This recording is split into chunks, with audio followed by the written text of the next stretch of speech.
చూస్తున్నాం త్రిషకి big shock ఇచ్చారు విజయ్. ఆయన 2 నియోజకవర్గాల కంటెస్ట్ చేశారు, పెరంబూర్ అండ్ తిరుచురుపల్లి ఈస్ట్. ఈ 2 నియోజకవర్గాల్లో కూడా అత్యధిక మెజారిటీతో గెలుపొందారు. అయితే ఒక నియోజకవర్గాన్ని తను చూస్ చేసుకోవాలి కాబట్టి పెరంబూర్ను చూస్ చేసుకొని తిరుచురుపల్లి ఈస్ట్ని ఆయన రాజీనామా చేయబోతున్నారు. అయితే అక్కడి నుంచి త్రిషని రంగంలోకి దింపుతారు. టీవీకే పార్టీకి ఒక ఫీమేల్ వాయిస్ కూడా కావాల్సిందే, ఒక స్ట్రాంగ్ ఫీమేల్ వాయిస్ కావాల్సిందే, ఒక ఐకానిక్ ఫీమేల్ ఫేస్ కావాల్సిందే. కాబట్టి త్రిషని రంగంలోకి దించి త్రిషని సైతం తన క్యాబినెట్లోకి తీసుకోబోతున్నారు. త్రిష సేవలని టీవీకే పార్టీ వినియోగించుకోబోతుందని చెప్పి అంతా ఊహించారు. కానీ ఇక్కడే అసలు ట్విస్ట్ నెలకొంది. త్రిషకి ఎటువంటి ఛాన్స్ లేదు. త్రిషని ఆయన ఎమ్మెల్యేగా అవకాశం ఇవ్వకూడదని నిశ్చయించినట్టు తెలుస్తుంది. అందుకే ఆ తిరుచురుపల్లి ఈస్ట్ స్థానంలో మాజీ ఐఏఎస్ సాగయంకు అవకాశం ఇస్తున్నారు విజయ్. టికెట్ ఇచ్చే యోచనలో ఉన్నారు. అయితే అవినీతి వ్యతిరేక పోరాటంలో గుర్తింపు పొందారు సాగయం.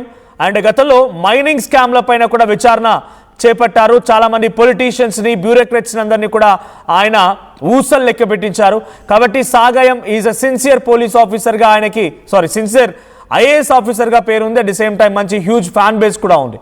సో ఇటువంటి సిన్సియర్ పోలీస్ ఆఫీసర్ పబ్లిక్లోకి కావాల్సిన ఇటువంటి అఫీషియల్స్ని ఆయన ఇప్పుడు ఎమ్మెల్యేగా టికెట్ ఇచ్చి తిరుచురుపల్లి ఈస్ట్ నుంచి కంటెస్ట్ చేయించి ఎమ్మెల్యేగా తీసుకోవడమే కాకుండా, ఎమ్మెల్యే గెలిపించుకోవడమే కాకుండా మంత్రి పదవిలోకి కూడా తీసుకునే అవకాశం ఉంది. అయితే ఇక్కడ బిగ్ షాక్ ఏంటంటే త్రిషకి అంతా అక్కడ అవకాశం ఇస్తారేమో అని చెప్పి ఆశించారు. కానీ త్రిషకి ఎటువంటి అవకాశం లేదు.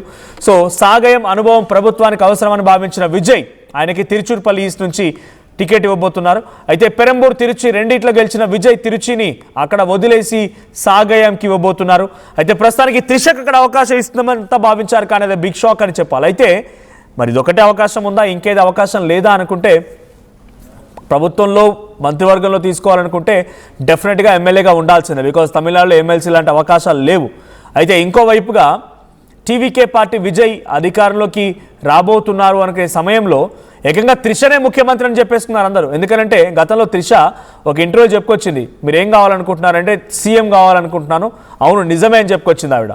సో ఒకసారి ఆ వీడియో కూడా చూద్దాం. సో గతంలో సీఎం కావాలనుకుంటున్నటువంటి త్రిష ఏం మాట్లాడారో చూద్దాం. రైట్. అయితే దాంట్లో నేను ముఖ్యమంత్రిని కావాలనుకుంటున్నానని చెప్పి త్రిష చెప్పుకొచ్చారు. అయితే ఆ సంఘటనను ఆధారితంగా చేసుకొని చాలామంది కూడా విజయ్ త్రిషనే ముఖ్యమంత్రిగా చేస్తారు, అప్పుడు జయలలిత చరిస్మాని తన పార్టీకి ఆయన కలపబోతున్నారు, జయలలిత మాదిరిగా త్రిష అక్కడ ముఖ్యమంత్రి కాబోతున్నారు అంతా భావించారు. కానీ ఇక్కడ జరిగింది ఏంటంటే త్రిషకి ఎటువంటి అవకాశం లేదు.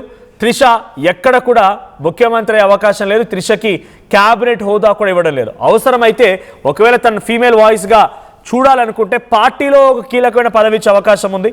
లేదు అనుకుంటే ప్రభుత్వ సలహాదారులుగా, లేదు ఇంకేదైనా ఒక కార్పొరేషన్ ఒక కీలకమైనటువంటి పదవిని సృష్టించి తనకు కట్టబెట్టే అవకాశం ఉంది. ఒక ఫీమేల్ వాయిస్గా త్రిషని మాత్రం టీవీకే పార్టీ ఉపయోగించుకోబోతోంది. బట్ ఏ స్థాయిలో ఉపయోగిస్తారు, త్రిష తన సేవల్ని టీవీకే పార్టీకి ఎలా వినియోగిస్తారో చూడాలి. బట్ యాజ్ ఆఫ్ నౌ తనకు మాత్రం ఎమ్మెల్యే అవ్వడానికి అవకాశం లేదని మాత్రం చాలా స్పష్టంగా అర్థమైంది.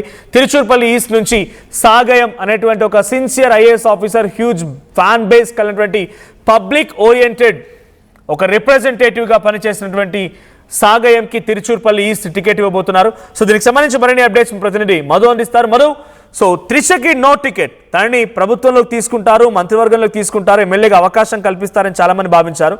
ఇక్కడితో ఆకుండా ఒక అడుగు ముందుకు వేసి ముఖ్యమంత్రిగా కూడా తనే కాబోతున్నారని చెప్పుకొచ్చారు. కానీ ఇవన్నీ బుట్టదాఖలైపోయినాయి. కేవలం ఒక సామాన్య కార్యకర్తగా ఉంటారా అది కూడా చూడాలి. బట్ ఏం జరిగిందో, బట్ యాజ్ ఆఫ్ నౌ విజయ్కి ఒక మంచి ఫ్రెండ్గా ఉన్నారు త్రిష. తర్వాత ఫర్దర్గా తన సేవల్ని టీవీకే పార్టీ కానీ అక్కడ ప్రభుత్వం ఎలా ఉపయోగిస్తుందో చూడాలి. బట్ త్రిషని పక్కన పెట్టడం, ఐఏఎస్ ఆఫీసర్ సాగయంకి ఇవ్వడం టీవీకే పార్టీ కార్యకర్తలుగా, నాయకులు కానీ యాక్సెప్ట్ చేసే అవకాశం ఉందా? ఒక ఫీమేల్ వాయిస్ అనేది టీవీకే పార్టీకి అవసరం లేదనుకుంటున్నారా?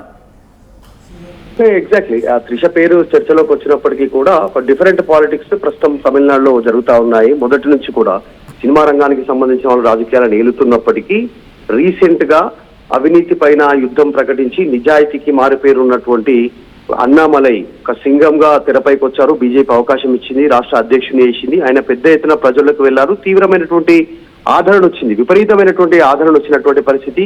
కొన్ని పరిణామాల నేపథ్యంలో, రాజకీయ పరిణామాల నేపథ్యంలో అన్నామలైని కాస్త కొన్ని రోజులు సైలెంట్ గా ఉండమని బీజేపీ చెప్పడంతో మొన్న జరిగినటువంటి ఎన్నికల్లో విజయ్ అద్భుతంగా విజయాన్ని సాధించినటువంటి పరిస్థితి. ఇప్పుడు అక్కడ ఐపీఎస్ అధికారి, నిజాయితీకి మారు పేరైనటువంటి అన్నామలైకి బీజేపీ అవకాశం ఇస్తే, ఇక్కడ ఐఏఎస్ యు సగాయం అనేటువంటి వ్యక్తికి, ఈయన కూడా అవినీతి పైన పోరాటం చేశారు.